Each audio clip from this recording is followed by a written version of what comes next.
Good, so I think we're ready to get started. I'm Eric Feldman from the law school, but today representing the Center for East Asian Studies.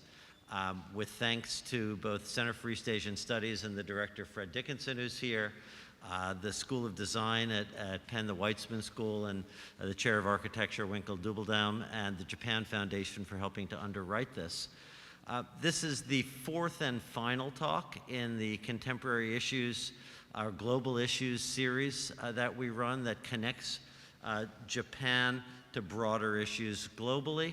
And it's really a testament to Professor Abe and his work that as we thought through how we might connect the School of Design and the Center for East Asian Studies, it was clear that there was one person in particular who would be ideal in doing that. This is, I think, the first time, at least in my tenure at Penn, that we've had a joint event between Asian Studies and architecture. I hope it's not the last time, and so I look forward to more collaborations. With that, I'm going to turn things over to Professor Dubeldaum, and with thanks to Professor Abe, very much looking forward to the evening.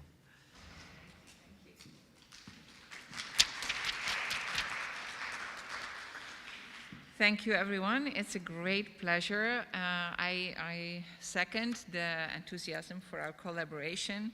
I also want to say welcome to our online Zoom public that is here. This is live streamed in Hitoshi, so that you know that. To introduce you, Hitoshi is a very long friend, colleague, and we have gone through many Rumble and other adventures, Cartagena adventures together. But more importantly, Hitoshi is the principal of Atelier Hitoshi Abe. He's also the director of the UCLA Paul and Hisako Terasaki Center for Japanese Studies and is the former chair, of course, and I know him mostly in that role, in the Department of Architecture at UCLA. But since 1992, when Dr. Abe won the first prize in the Miyagi Stadium competition and established Atelier Hitoshi Abe, he has maintained an active international design practice based in Sendai, Japan, and opened a second office, of course, in LA in 2008. The firm's most recent works include a departmental building on the new campus of the Vienna University of Economics and Business, and the 3M headquarters in St. Paul, Minnesota, hot links for Brad Pitt's Make It Right Foundation in the lower 9th Ward in New Orleans, and the Terasaki Research Center in Westwood, Los Angeles. In 2011, together with a group of Japanese architects, Hitoshi initiated the ARC-8 network, a voluntary network of architects established to help reconstruct the damaged community by the 2011 East Japan Great Earthquake and tsunami. In 2017, he opened the X-Lab Research Center at UCLA, which serves as an international think tank that examines architecture's elastic boundaries through interdisciplinary collaboration. We shared some of the faculty with Hitoshi.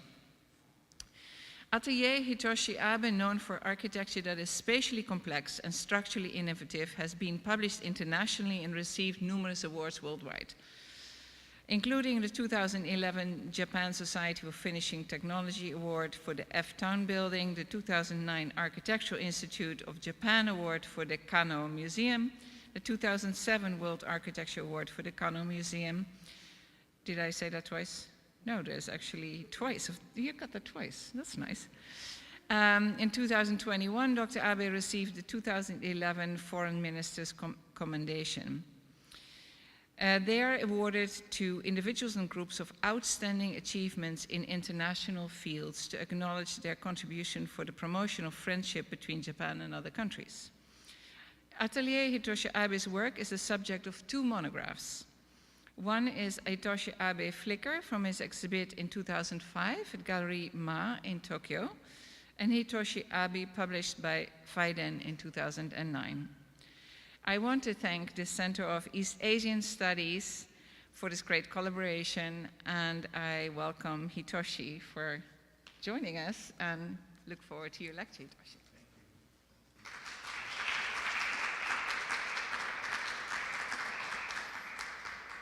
Well, thank you, Winka. It's kind of nice to come out, and this is the first kind of a talk I do in person after 2 years of silence due to the COVID. So first of all, I'd like to say thank you to the Center for East Asian Studies, and also Weizmann School of Design, and Japan Foundation, and Forum for Japan, for the invitation and opportunity to talk about my experience in the reconstruction process of Tohoku. I was born and raised and educated in Sendai, the city closest to the epicenter of the Great East Japan earthquake on March 11th, 2011. I was a professor at the Tohoku University, and my practice was primarily based in this area, but I did not experience the earthquake directly as I moved to Los Angeles in 2007 to lead the architecture department at UCLA. So I experienced it indirectly through my family, my staff, friends, etc. So even though I was physically in safe California, it was kind of horrible experience psychologically, sort of not to be able to know how my family was doing and what was happening in my office there. And I could not really reach to them for 3 days. So then you see lots of horrible images on the media, and it was really painful. I felt like half of my body is in a cold bathtub, and the other half is on the really hot bath, and just freaked me out. And after 3 days, I think I finally could connect to my brother. So the experience was really tough for everybody who was living there, but also who are related to that community. So let's see how it was. Ooh.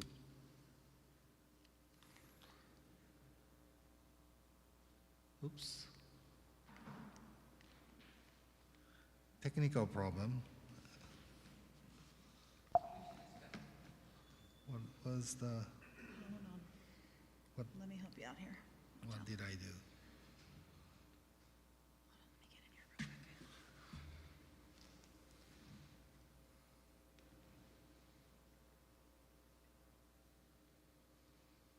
Okay, shall I? Let me see this. Yeah.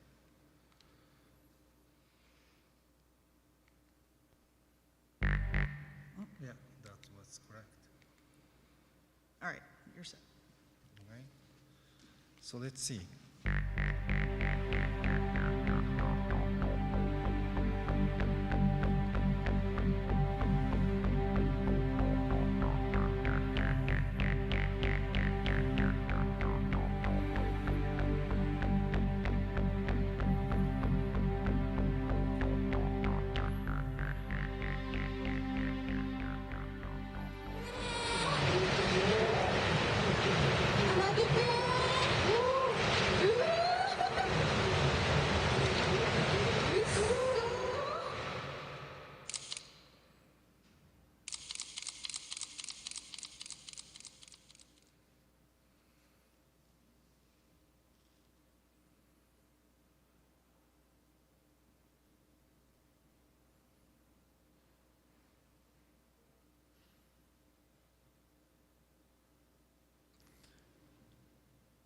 This video was made by a local newspaper. So the taste-wise, it's a little bit, kind of too much, but still it's enough to tell the devastation of the disaster itself.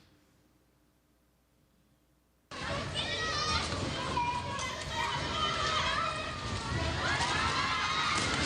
it was a magnitude of 9. Strongest earthquake ever recorded in Japan, and 4th largest recorded in the world.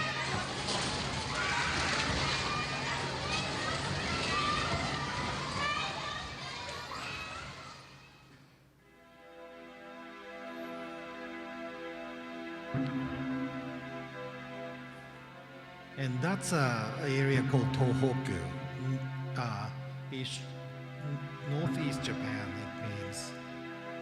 And as you know, that after the earthquake, there's a massive tsunami attacked the coastline. And because actually that coastline is known as sawtooth shape, that accelerated the actually tsunami and 地震が caused 発生してから、ね、 massive 20 destruction. 分ぐらいにこう水面がすごく上がって始めて、港がまず見えなくなったで、さらにそれから10分ぐらい経つと今度は水がどんどん引いていくんですね。ですからその地震発生から40分ぐらい経って海峡が空になって間もなく南と北からすごい音を立てて津波が押し寄せてきて目の前で大衝突をしたっていう、やっぱりそれを見たときはですね、膝がガクガクして現実のものかどうか信じられなかったですね。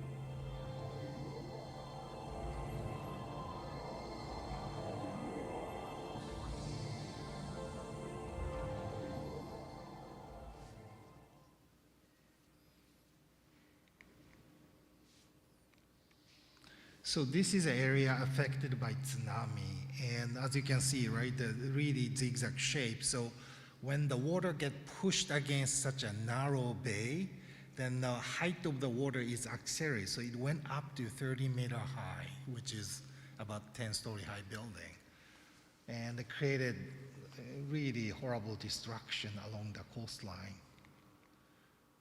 And as you know, that also that triggered the big problem in Fukushima, which is still affecting the area. So back then, this is the damage, list of the damages. Fatality, 15,000 about, missing 4,000, and the structural damage is massive, and debris was 23 million tons, which I have no idea how much it is. It's hard to sense such things. And then the economic damage is 16 to 25 trillion Japanese yen. So that's quarter of the annual national budget, but probably it went up more. So 11 years have passed since the Great East Japan earthquake. And in order to reconstruct its community, so many efforts and resources were poured into the coastal area of Tohoku, devastated by the massive earthquake, tsunami, and nuclear power plant accident. I have been involved in the region's reconstruction through my practice in Sendai. And today I'd like to share my view about the reconstruction process and discuss its relationship with the community through my own experience and work. As you know, that the final objective of the reconstruction is not about actually just recovery of the physical environment. It is more important to reconstruct and revitalize the community of the people there.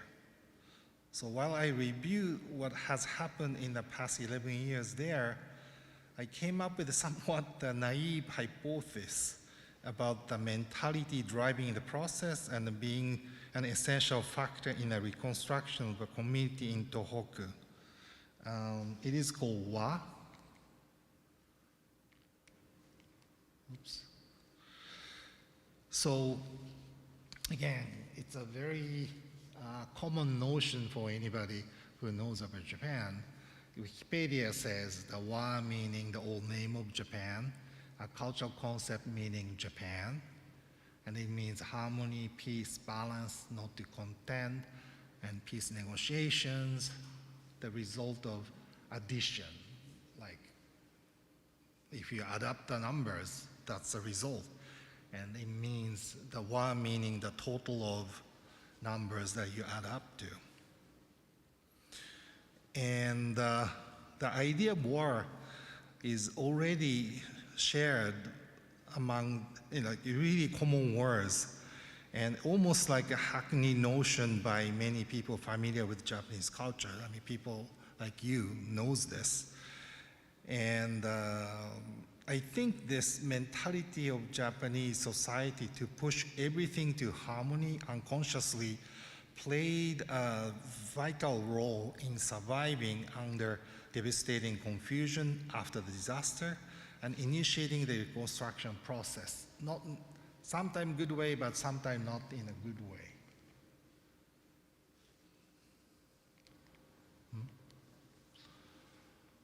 So everything starts March 11th. And many people have to help each other to survive. And this is the first day in the shelter, and you can see how overly crowded. So the recovery process in Japan has kind of a unique sort of timeline. Just this 2 weeks has been some kind of important dates. So that, as you can see, electricity recovered kind of quickly, but the water supply and the gas supply needed 2 weeks to recover. Gasoline station, gas was not available. So in order to have gas also being back, it took 2 weeks.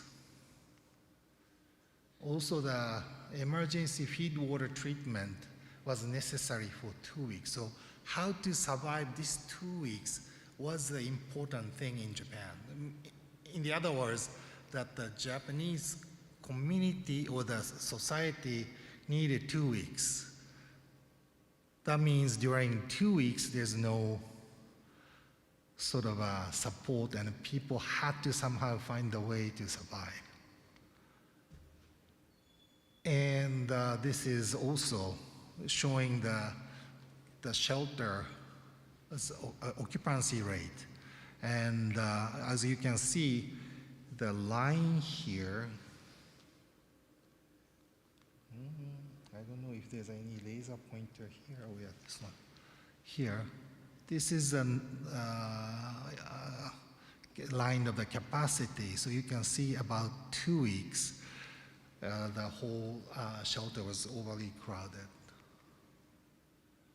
Under this kind of a confusing, very difficult time, maybe you remember that many foreign press was actually praising these Japanese people who is making lines and maintaining sort of a order. And what I was really wondering, there's no government, there's no sort of top-down sort of a mechanism or system to control this, but it's just happening, just naturally as if this is a usual thing. But people on this line is waiting for like 6 hours to get the gasoline or to get the bottled water and so on. And the only reason that I can think of is this kind of a sense of harmony, or somehow the people are not really looking at the larger system, but the relationship between people in front of you and behind of you, and kind of maybe being in this kind of a monocultural society, kind of determine the way you behave. And then somehow, instead of following this kind of given role or given rule, you kind of create your own rule relatively in relationship with the people around you. Otherwise, you can't really tell. There's always lying everywhere. Also, interesting thing is, as you know, that when this kind of incident happens, there's no food. Supply chain is stopped. There's no sort of a supermarket functioning. There's no convenience store functioning. Everything became empty. And then obviously, there's a lot of sort of supplies stuck in some warehouses or somewhere waiting for somebody who can come to pick it up. And what happened was, instead of those large sort of national-wide chain, these individuals started to actually go out and pick up those goods in storage or at the farmer's shop or at the fisherman's village. They collected it and then distributed individually and then provided it. So when I spoke with my friends in Sendai during that time, they said, yeah, there's nothing in a supermarket, but you can buy these stuff at the small papa and mama store. There's a lots of things happening. It's just simply this kind of a network of the individual autonomously kind of started to they started to supplement the bigger system which is not functioning. Same here, you see this kind of an informal sort of a market started to rise, and then you see there are lots of people waiting. Same here. Also, the information started to be very, very strange. If you watch media, like a major media, only thing they deliver is a devastation of the event. So they talks about how much damage was and how horrible it is, but don't really provide the information that necessary for residents to survive. So the Twitter actually was the biggest sort of a source of information for people to actually know where you can find the toilet paper, where you can find the bottled water. Just think, if you don't have any access to the public transportation or the car, then there's a supermarket maybe 10 minutes drive that you used to go. But that 10 minutes drive becomes a big problem. And then if you go there, then there's nothing there you can buy, then you waste maybe a couple of hours. But if there's some information on Twitter saying that, oh, there's a, meat there, there's a milk there, then you can make a decision about your next action. So all of a sudden, this kind of voluntary sort of a network of information started to rise and then helped. Even the paper, they put the, wall newspaper on the corner of the street, telling actually who was here, or Mom, I'm here, or I'm there, so that it started to become very interesting sort of informal communication, and that also helps. So all of these are kind of connected to some interesting sort of a network of the people, which is more sort of informal and more bottom-up. So in the weeks immediately after the earthquake, people in Tohoku reorganized their life by assembling this kind of a small disparate system here and there based on their connections amongst the chaos and the disintegration of the centralized system that was supposed to support the contemporary society.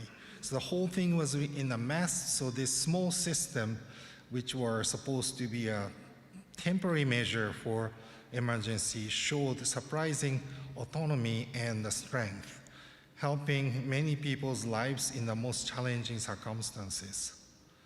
And the flexible and robust literacy-based order that governed people through a small chain of connections supported everyone.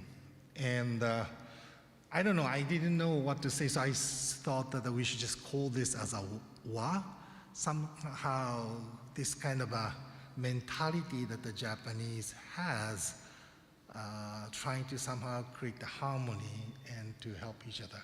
Maybe it's a little bit cliche to talk this way, but I thought this is an interesting sort of a phenomena raised in this kind of a horrible moment.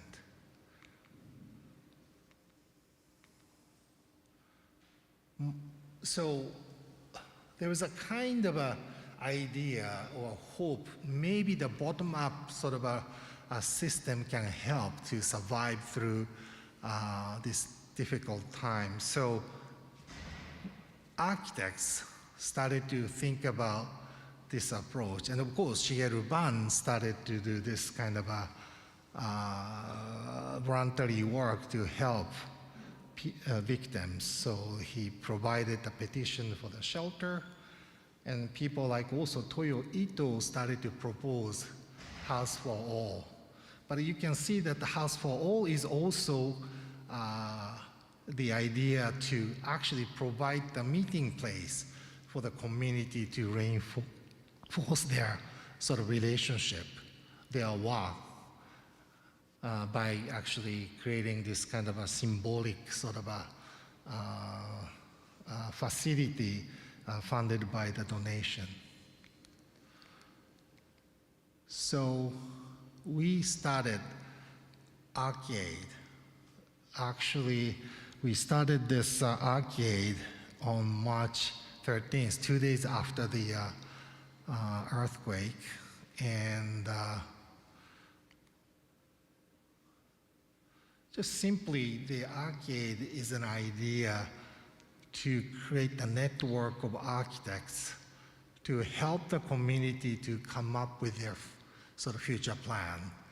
And in this kind of a situation, it's really hard for the local community to actually think about the future and to come up with a sort of a, how to say, sort of a future environment where they want to be while they are trying to survive day-to-day obstacles. So, but also at the same time, the government tend to actually have much bigger sort of a top-down system to kind of enforce their vision. So we try to mediate this top-down and a bottom-up situation and then worked with the residents. So 200 architects gathered, and we had 3 objectives. One is to create a multifaceted platform to support the regional reconstruction and development. And also many of the schools were damaged, so we wanted to revitalize the architectural education in the area. And also we wanted to collect and accumulate the knowledge against disaster. And then we initiated the seminars, and also we actually brought the student on site, worked with the residents, and then initiated the workshop, and then also designed so many plans to basically draw the future of the community. And these are the areas that we worked. And especially we spent a lot of time in Osaka Peninsula. And there are professors, actually most of the architects who worked with us are the architects who's been teaching, so it was easy for them to bring students. And this is Osaka Peninsula, communication with the local people, and it's kind of hard to talk about this one, but you can see the different, this is actually the development proposed by the Japanese government. And this is a proposal by Arcade. So most of the case what we trying to achieve was, instead of having this kind of a cookie cutter development, which requires lots of change in the landscape and the scenery, we try to kind of work with a local condition and context, and try to counter against these sort of a government initiating top-down proposals. And then we published the book, and some project was realized this is a core house by Tree Bow Wow. It's alternative kind of a dwelling for the fisherman's village. Also, we try to help actually the region by proposing and helping to create the competition for the public facilities. In this kind of a situation, it's easy for the government to kind of build something the way it was, but then it doesn't have any sort of a push towards the future and how this area could be beyond the reconstruction of what it was.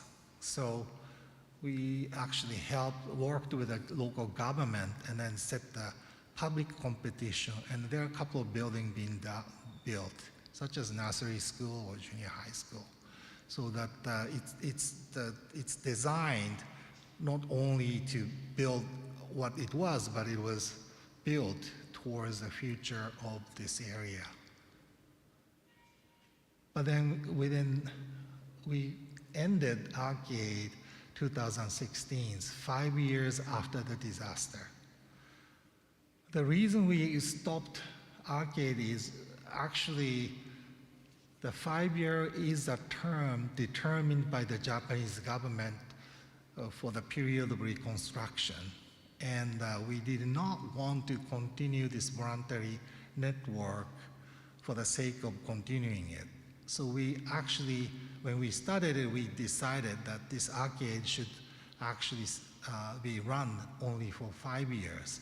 Then after that, everything should be turned into more professional work so that people can sustainably be involved. And so at the end, we kind of published this thick book introducing every effort we've done and hoping that this will be used for the future reconstruction. So let me just explain actually how actual reconstruction was initiated by the government.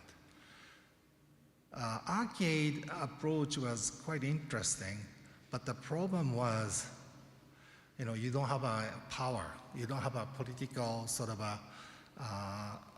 the strength to push it through. So most of the cases we lost the battle, so that we had to follow the plan proposed by the Japanese government. And some cases we could kind of push it back a little bit to make it better. But basically 2017, the end of the reconstruction period, still there are refugees, about 123,000. People living in a temporary housing was 33,000. And so it was not sort of really nearly the end of the reconstruction, but this is how it was. The idea of reconstruction is very simple. So this is something that maybe it's good to know.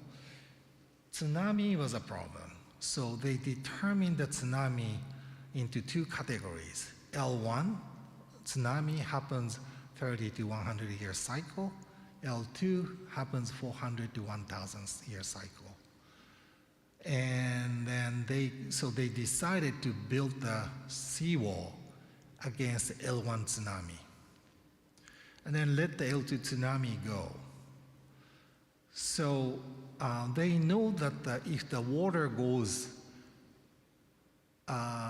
more than 2 meters, then there's a destruction of the building. But if it's less than 2 meters,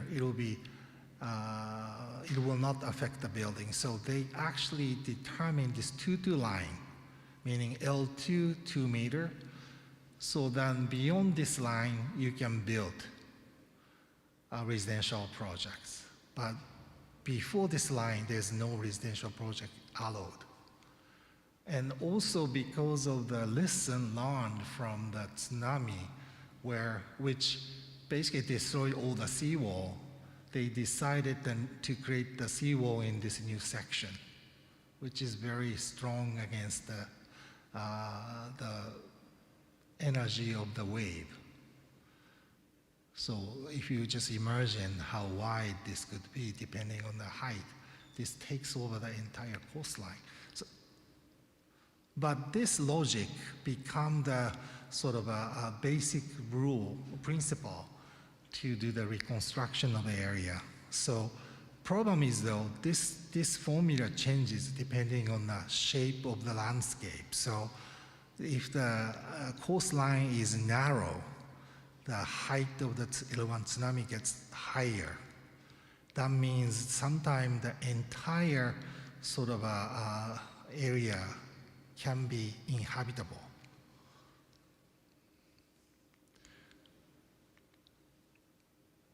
And this is actually the basic method that the Japanese government decided to take. So reconstruction of the seawall, this is a line for non-habitable area. And then they basically relocate the residential area, or they actually raise the entire city to reduce the risk of tsunami. So what happened was, because everybody is so worried about the tsunami, they decided to build a seawall for about 400 kilometers, which is $14 billion project. And it's like this.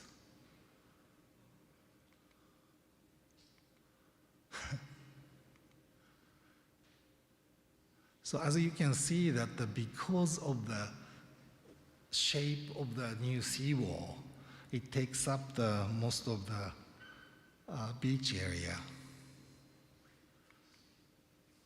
And sometimes actually you see the wall separating your area from the ocean.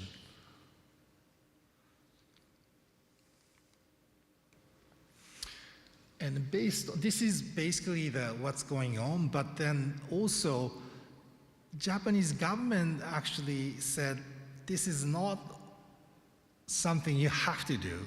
There's a certain way to negotiate.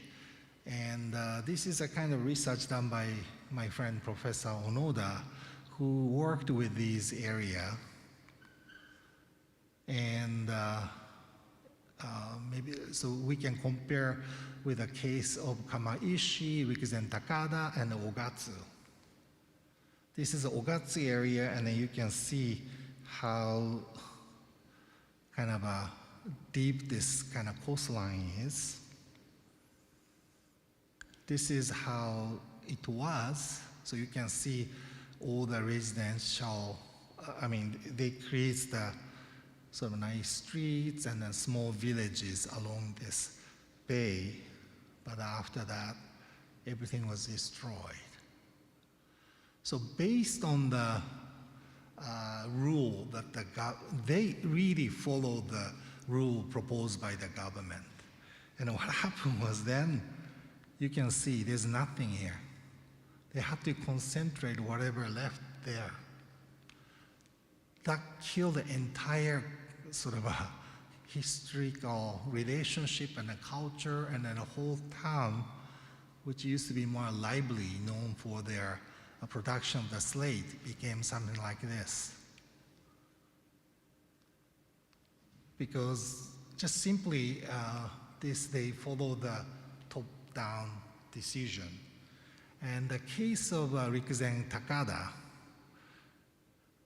look at this huge wall, but then not only this, they raised the whole town by almost 10 meter, 8 meter.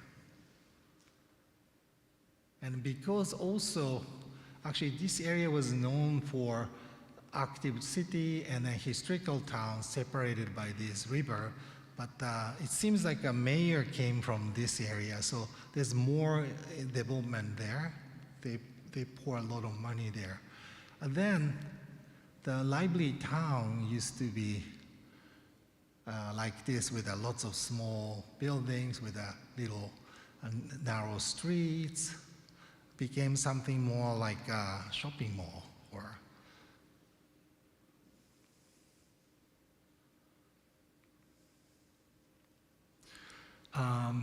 Kamaishi, actually Kamaishi is an area that architect came in and then collaborated with the residents. So instead of raising anything, they decided to make this kind of a green mound, which is a more different from seawall. It's like a earth landscape to protect the central area. They went through several workshops, and then you can see Toyo Ito here. And then they communicated, and then they tried to alter the top-down plan, and then changed it. So it's less actually maybe strong against the tsunami, but more flexible.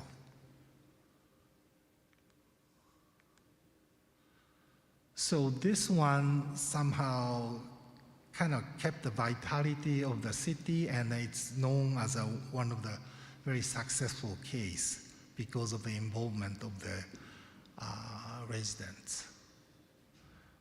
This is Natori and Iwanuma, and right next to each other, but they went to the very opposite approach. City of Natori proposed this kind of a top-down development, which is crazy. This is like a huge sort of a strong seawall and having a very sort of a civil engineering protected sort of business area with this new town. And he's the architect. And then the Iwanuma took the bottom-up approach by communicating with a resident. And Natori, Iwanuma, and you can see the difference is that this is more like a public hearing. Architects are explaining, governments are explaining what's going to happen versus the workshop-based development.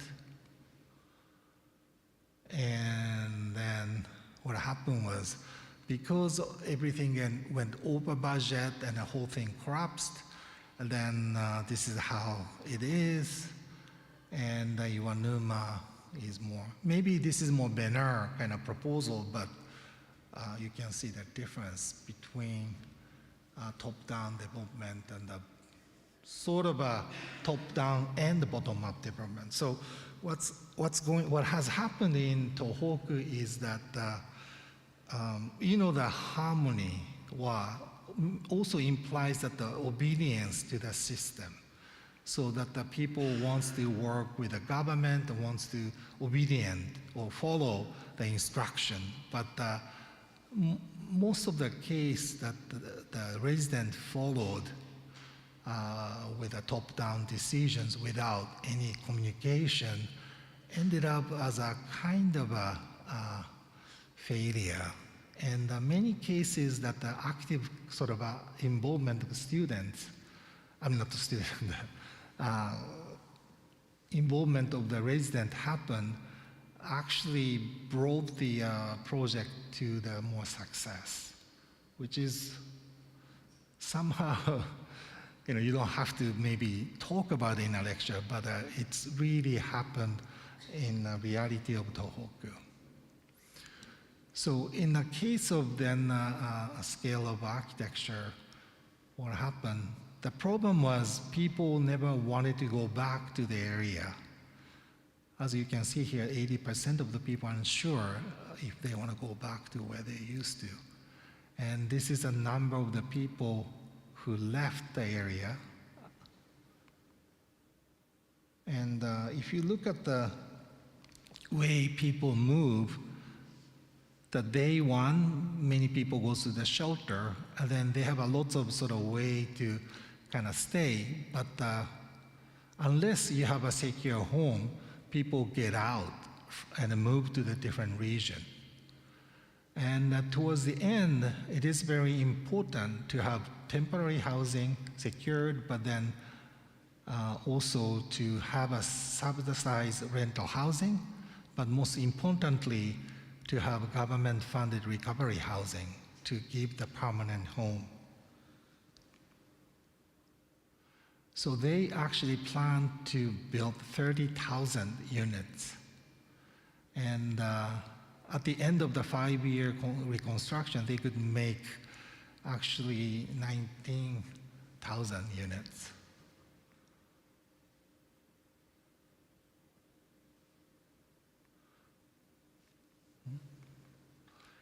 And most of the recovery housing is like this. So it's a huge sort of apartment with one corridor and then facing all the unit to the south. One of the big problem of this kind of recovery housing, which is social housing, is that the percentage of the old people living. As you can see that the percentage of the people who is older than 65 years old is nearly 40% and that creates actually huge problem, especially there are so many elderlies who is living there alone. And it's 25% of the people are there living alone.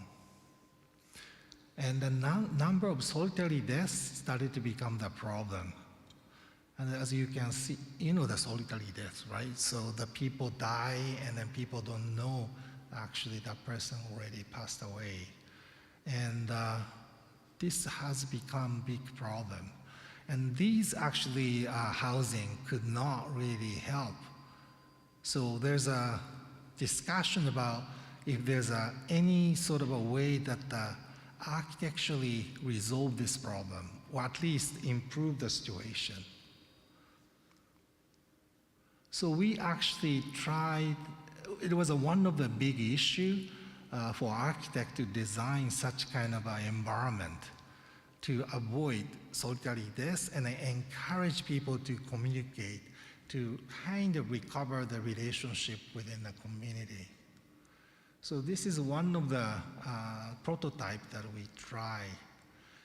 So first of all, sorry, it's in Japanese, but we try to take out the large portion of each individual floor area to be used for the common use. So you have a very minimal sort of an individual unit, but you have a much larger common unit, common space.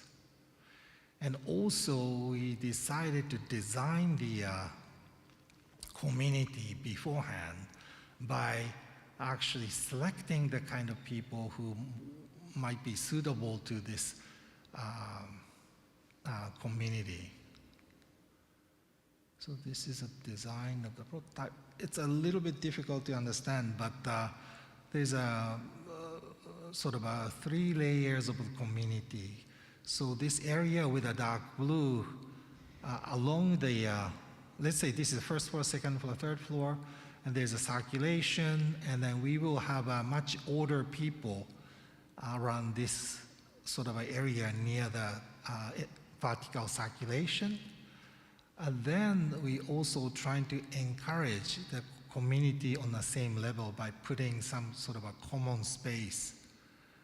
And then also we actually intentionally put in the children and, old children and then also the old parents units, which is kind of close. So there's a couple, actually the families are living close by.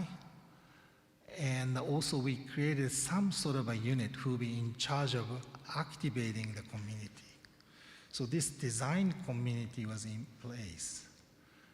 Also the biggest thing that we had to do architecturally was to, this is a typical sort of apartment. And then you kind of enter from the back and then each units are open to south. But this one creates a big isolation among each unit. So instead of having such kind of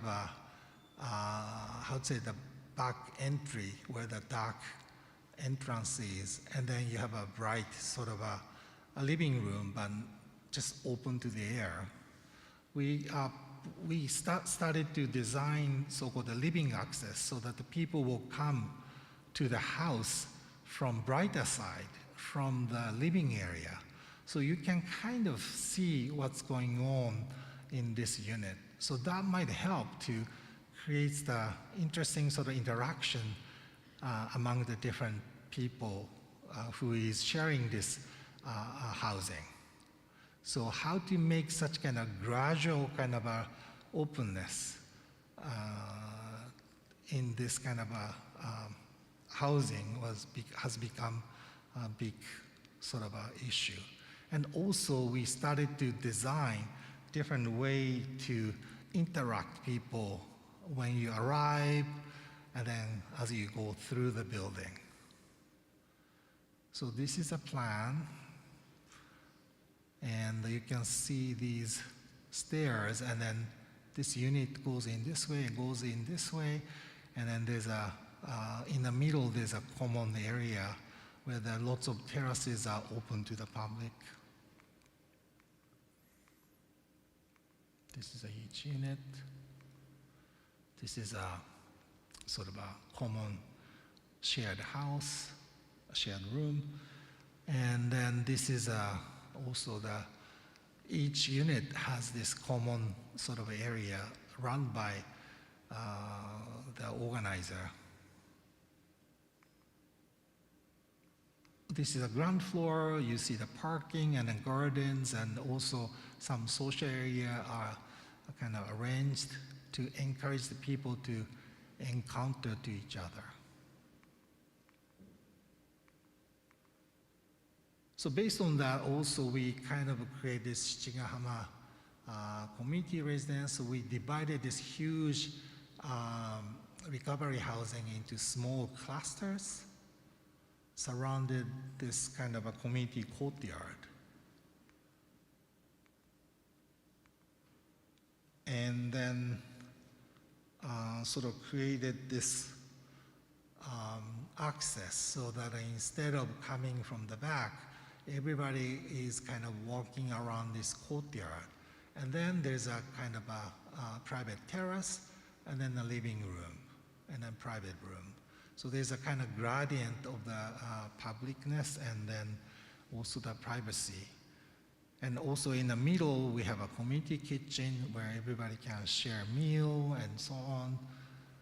And then this is just a diagram showing how this kind of a informal sort of a encounter will happen in a different places. The model showing so that the people can walk by, and then there's also again the sunshine issue. The sun has to come in, and also we created a plan so that there's a window from both sides, and because of this, you can actually select where you want to be to adjust the level of the privacy by yourself.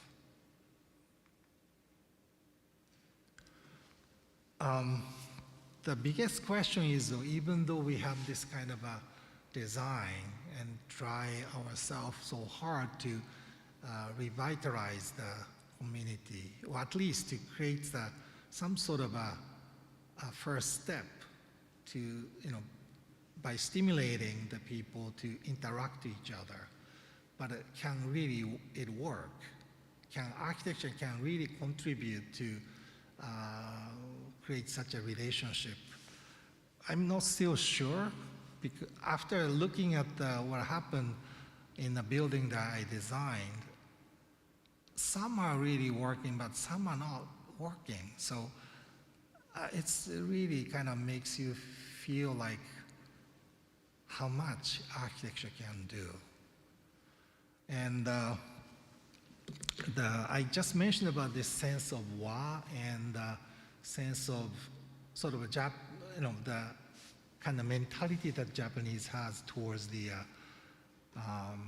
creation, sort of harmony. I'm not sure if that was a really special, unique sort of a feeling among the Japanese, but it kind of made them kind of help themselves in this chaotic situation. But throughout the recovery process, where actually there are lots of governmental decision needs to be made, and a lot of plan was actually enforced through top-down, that might work to let the government do what they wanted, and then ended up maybe killing this kind of a strength in a community itself. And then only places that reconstruction was really sort of a successful in a true sense was where this kind of a sense of community was really strong, and then being able to push against such kind of enforced plan. So at this moment, I think Tohoku area is losing its population, and I don't think it's going to go back to where it was. But still, the only hope is to somehow find a way to reinforce this sense of wa, or sense of relationship within the community. Well, this is actually the end of my talk, and then maybe I'll just do this appendix a little bit. So after all of this, we started to do the collaboration with 11 universities on the Pacific Rim to think about future environment against a disaster. And based on the lesson learned from Tohoku. And as you know, there's so many different types of disaster that we are facing now, and there's lots of sort of interesting studios run in this collaborative, international collaboration. And these are the people who participated, and there are many sort of event happened, including students' conference and so on. And this, unfortunately, we had to do this through the COVID. When we announced it, the COVID started, but then, and at the end, we actually created the exhibition to introduce all the work. And based on the experience of Tohoku, we sort of created this idea of regenerative urbanism as a way to actually handle, as a way to design the disaster resilient city.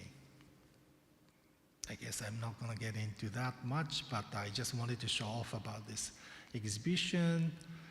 And by looking into this well, you will see the video of proposed new city by 11 universities.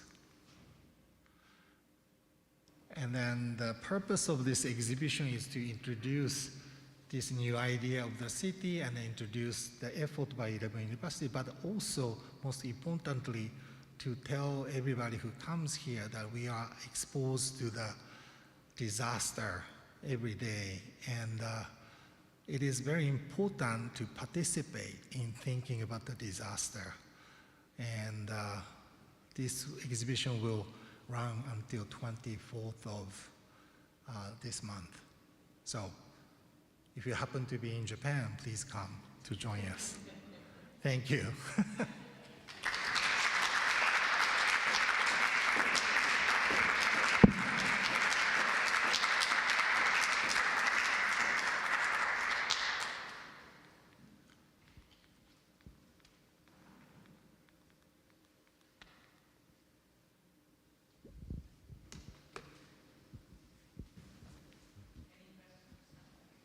Sorry, hello. Thank you so much for that amazing lecture. Sorry, this might be a little long, but it ends with a question. So I really appreciated the presentation because it somehow provides a demonstration of a course of action in response to a catastrophe or disaster. No? We see the importance of mutual aid networks for survival. Mutual aid and cooperation-based networks in the absence of public and private institutions because of the nature of that disaster.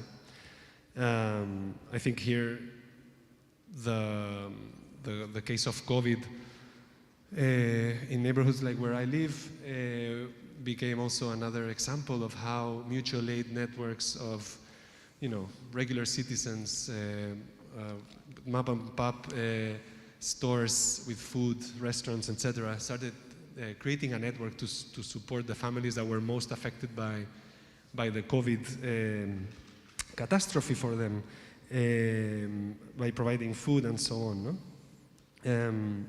And so the way that you present architecture here also, in a way, reminds me of a phrase of the poet Erika Hunt, no? Of art as a performance of hope in the face of catastrophe. And hopefully maybe we can see architecture also as a sort of practice of hope. And this, I think, is an example of that. In this case, the catastrophe, as you mentioned, is an earthquake with tsunami and its aftermath, and there is a lot that we can learn from this response to catastrophe when we extrapolate it maybe to other disasters, as you mentioned, and catastrophes, but maybe that we could consider having different temporalities, maybe slower catastrophes or slower coming catastrophes, and even extrapolatable to other contexts. For example, the architectures that result from racist planning in the earlier part of the 20th century in this country, the strategies that continue to, planning and spatial strategies that continue to dispossess black and brown working class people globally, not only here, no? From privatization of basic public services and resources to various forms of institutional violence, settled colonialism, gentrification, police brutality, etc. These are also axes of catastrophe. And so the emergency reactions and strategies and plans like the ones that you shared with us could inform the ways in which we can imagine a response to all of these other catastrophes that have different temporalities and different contexts when we see these urban forms of institutional violence as catastrophes. No? And so could you tell us, another question.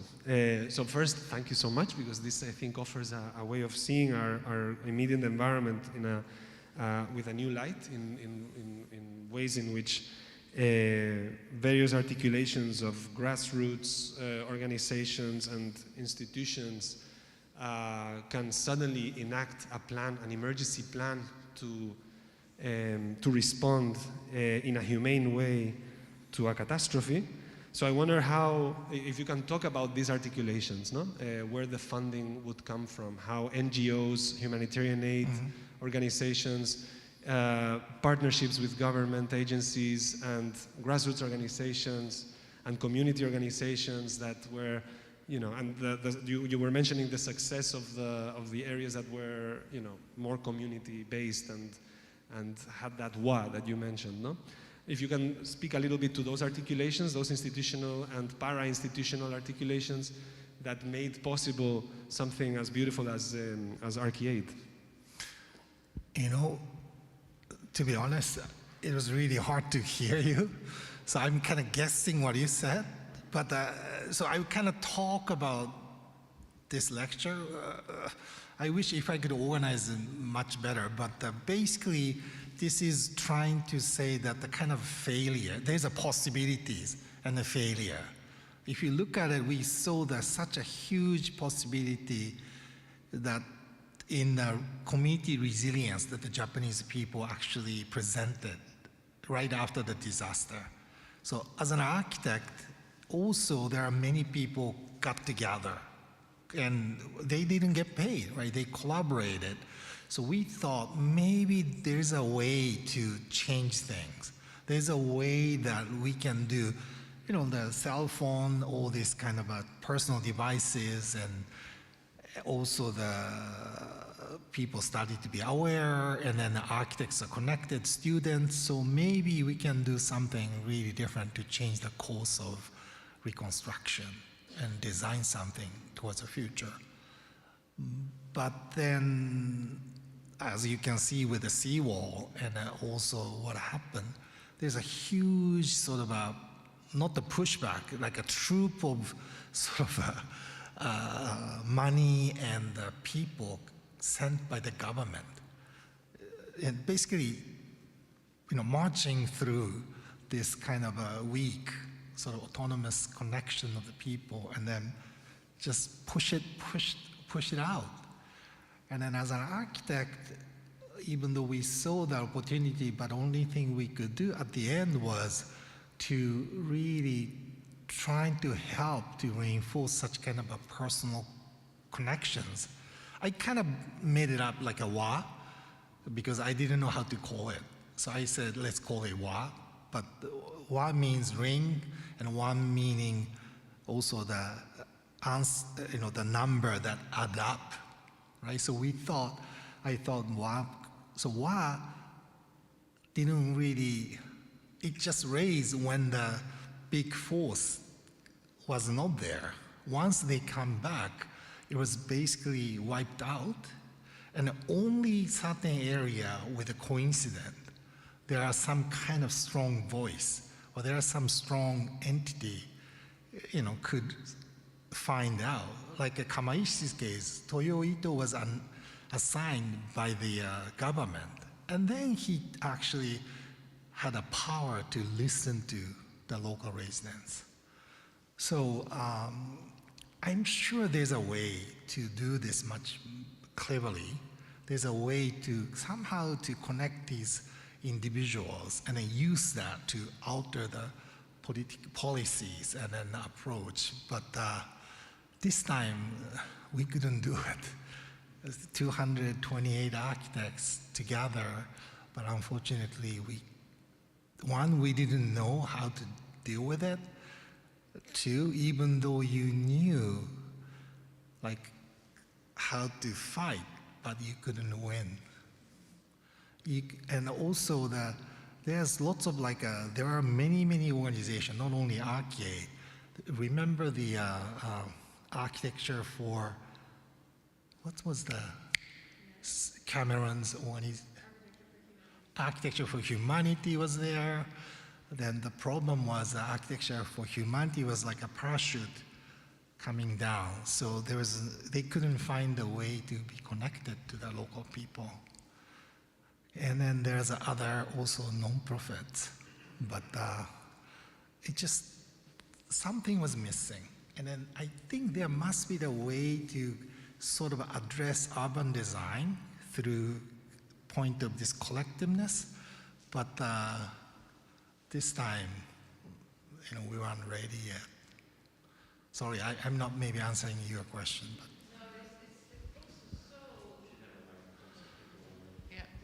It's so hard to see what you showed us, that, this must have been sea communities, that live with the sea, that live on the sea, live from the sea. And that wall is just like the saddest thing I've ever seen. It is so mean in a way. It's like the people got punished for the tsunami. Right. Where the tsunami was not their fault, right? It's like, wow, is there no other way? Could you not make it like what you were saying, no? A sloping hill, and you make it green, and you just put people a little higher. Because honestly, this was one in the fourth Hyatt. So the chance that this comes back in 100 years. So for 100 years, we have to live behind the wall. Right. And then we're going to get this one storm, and maybe after 100 years, that wall is still standing and will be still strong enough to now fight this one tsunami we might get maybe in 100 years. Right. So it is like unreal. I don't know do you know how the government thought this was a good idea?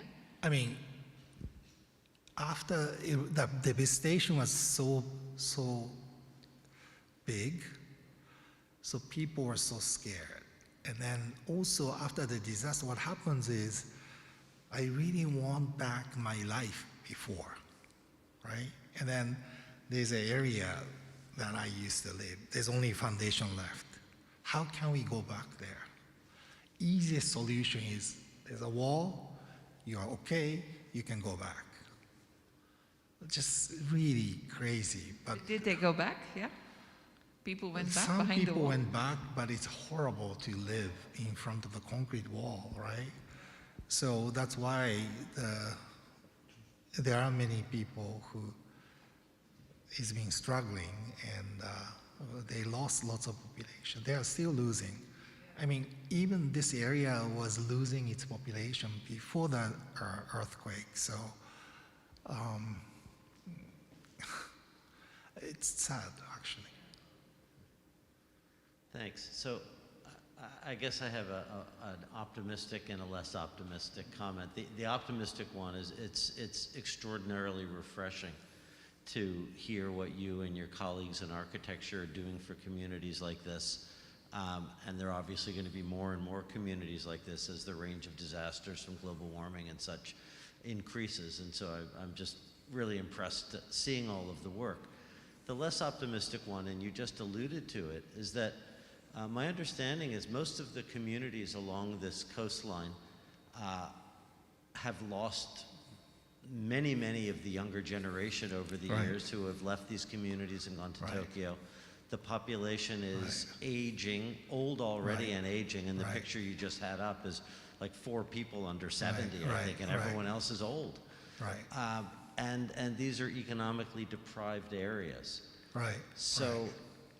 I guess the pessimistic part of me wonders whether, even with all of the money and goodwill and willingness to engage to rebuild these communities, whether in the end the demographic changes suggest that it's just hopeless. Communities not coming back in these areas. Right. These are communities, sadly and unfortunately, and maybe the wall is symbolic of the fact that these Right. communities were dying before Right. the triple disaster, and, Right. and that in a sense was Right. arguably the last nail in the coffin. Maybe, the answer to that is, let's see, I just need one image. Okay, this is Oshika Peninsula, right? And then this is where all the group went to. So there's one university this way. You can see the name of the university, Yokohama by Kojima-san, Kyoto, Osaka, Tokyo Daigaku, Nagoya, Kanagawa, Hosei, Tokyo, Tsukuba, all this, right? And the reason everybody went to this small, basically the small, the fishing village is because one is they have a totally different context, but also they never collaborated. They don't really collaborate. And what if there's a future can be designed, they should collaborate. They form some sort of a union of the fishermen and maybe create one incredible fishing village by using all the money coming in, right? And then plan for the future. But what happened was that everybody was competing against each other to get more money. And what happened was also the mechanism of funding in Japan is central government directly deal with the local, the government or town. And the state has nothing to do with it. So that means you have a better proposal than the other community, then you can get more money. That encourage more competition rather than the collaboration. So so at the end, they couldn't form even the fishermen's union to work together, even after the disaster. So I wish actually it was a huge opportunity also. It was a disaster, but also a huge opportunity for this area to reorganize everything towards the future. But, didn't work that way. Everybody wanted to have what they used to have back. So it was, there's a lot of people actually involved in even this summer program we did. Yeah. I have a question regarding the Arai social housing. Uh-huh. So as I was looking at the Arai social housing and thinking about how the residents are organized around these different paths and a Right. central courtyard, I thought of the dojunkai. And I know they're entirely different things, and the dojunkai date from the beginning of the 20th century, but in a way I had a reaction thinking, is there any connection, potential connection in terms of living style, seeing around a courtyard, being able to see one's neighbor and potentially having a community? This one is designed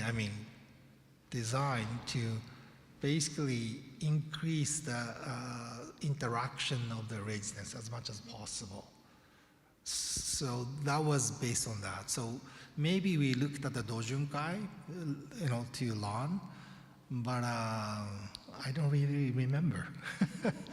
It was just, how to maximize the way people kind of say hello to each other was a theme. And I think this was a successful one because it was also the city involved and they could design also the resident. So. Thank you. Sorry to monopolize the front row here, but we'll get it back to the other. Thank you, Professor Abe, for a great talk. Following up on Arai, it seems to me that, this is example of super success. And where you don't have success, it strikes me, is the large-scale problem which you began with, and that is the urban planning part.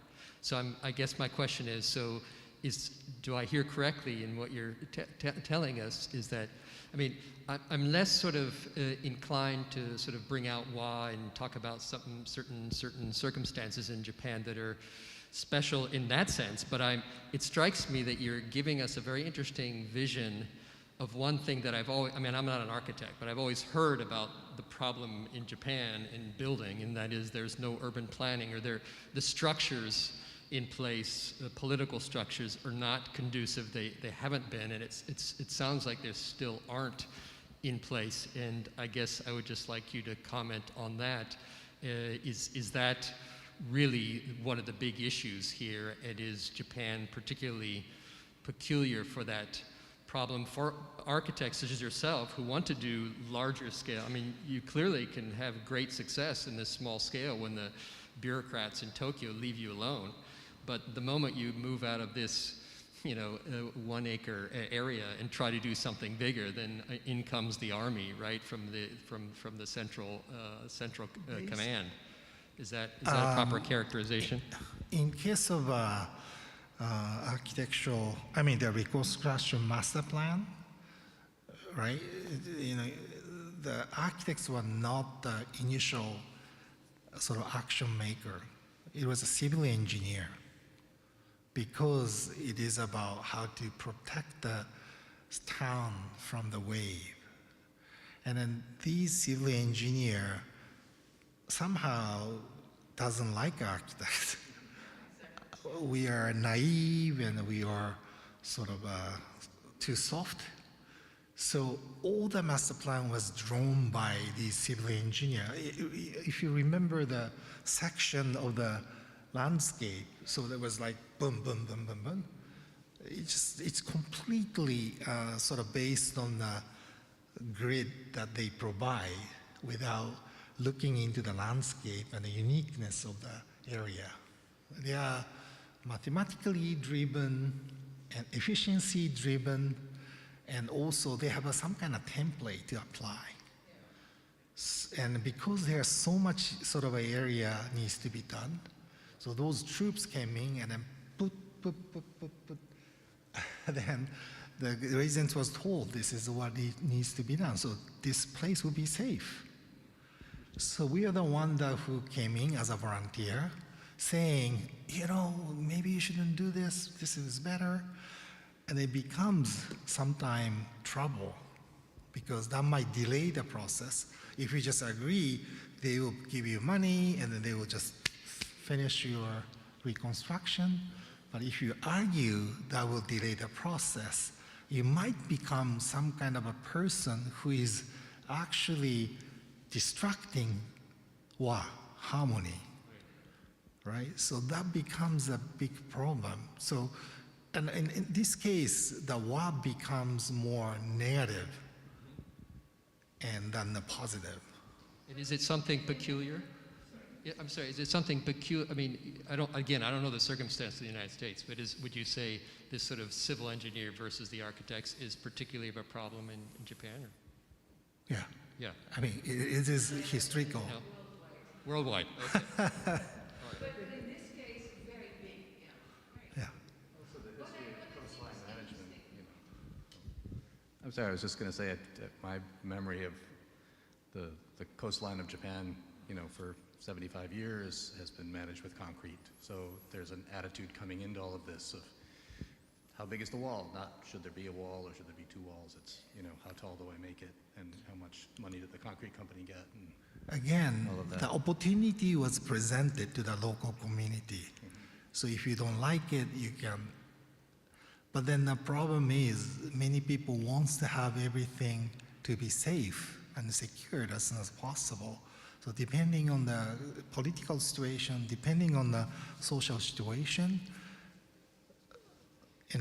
the project was determined. Just think, raising whole town by 10 meters is like a lot of money is involved, and can't you spend that money for something else? But what I was thinking about is like there was once a study done by Rem Koolhaas where he put the whole of Holland in one tower. And it turned out that we have so few people that if you made one big massive tower somewhere out of the flood zone, you could house them all. And I was thinking what I love about your project, in a way, you're densifying all the single houses they had before, right? Like you have not a massive density, but a really beautiful kind of mid-density project. So in a way you could say, in Holland we have this thing where we just let it flood.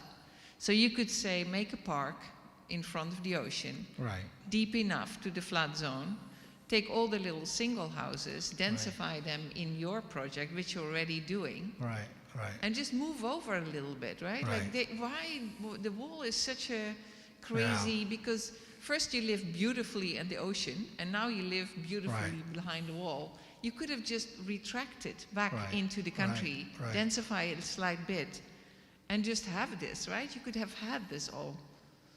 It's kind of an interesting one to me. Like, I don't understand why you have to do this if you could just pull back a little bit up on the hills, right? So it's in, and then have your slightly more it's dense. all happened from this diagram. Yeah. This guy, once you determine this math, applied to the site, Yeah, that's and the end of it. then you have to either raise the ground or move it. Yeah. That kills the existing context of the town at all. Yeah. I mean, totally. Yeah, you can only move back, I think, like up the hill, and then just have a park along the ocean.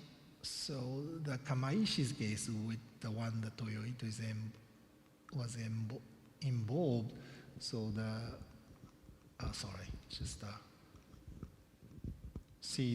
it looks kind of horrible as a diagram, but they created the landscape so that this area is protected, and then there's a continuous sort of a landscape happening, and then this becomes some kind of a place to kind of accept the water.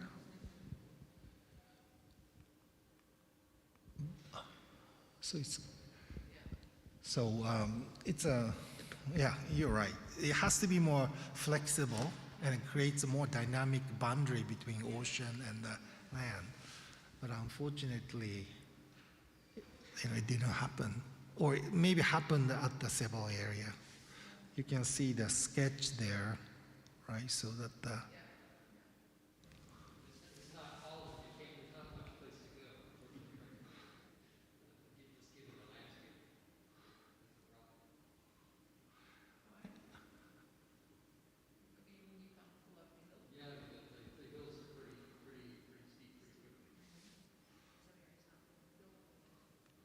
right, but still.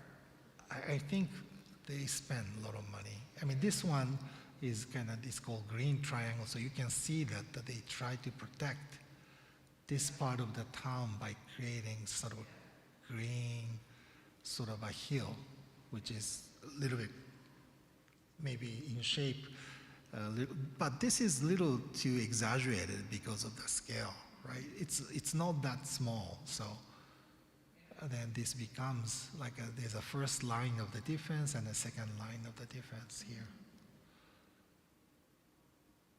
But anyway, I think we will continue anyway. So thank you.